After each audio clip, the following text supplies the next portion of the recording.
നമുക്ക് ചിക്കൻ പൊരിക്കാം. അപ്പോൾ കഴുകി വെച്ച ചിക്കനിൽ 1/2 സ്പൂണ് മഞ്ഞൾപ്പൊടി, 2 സ്പൂണ് മുളക് പൊടി, 1 സ്പൂണ് മല്ലി, 1 സ്പൂണ് കുരുമുളക് പൊടി, chicken masala 1/4 spoon, cornflour 1 spoon, ആവശ്യത്തിന് ഇഞ്ചി വെളുത്തുള്ളി പേസ്റ്റ്, കറിവേപ്പില, ആവശ്യത്തിന് ഉപ്പ്, പിന്നെ ചെറുനാരങ്ങ നീര് ചേർത്ത് കൊടുക്കുക. എല്ലാം ചേർത്ത് ഇതുപോലെ നന്നായി പരക്കി വെക്കുക.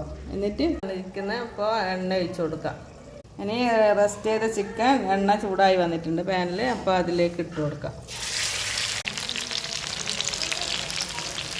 ഇത് ഒരു ഭാഗമായി വന്നതിനെല്ലാം മറിച്ചിട്ട് കൊടുക്കാം. ചിക്കൻ നന്നായി പൊരിഞ്ഞ് വന്നിട്ടുണ്ട്. അതൊരു പ്ലേറ്റിലേക്ക് സെർവ് ചെയ്യാം.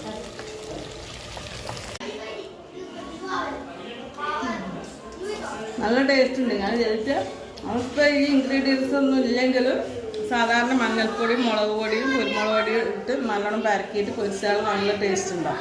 നമ്മളൊരു വെറൈറ്റിക്ക് വേണ്ടിയിട്ട് ചെയ്തതേ ഉള്ളൂ, പക്ഷെ നല്ല ടേസ്റ്റ് ഉണ്ട്.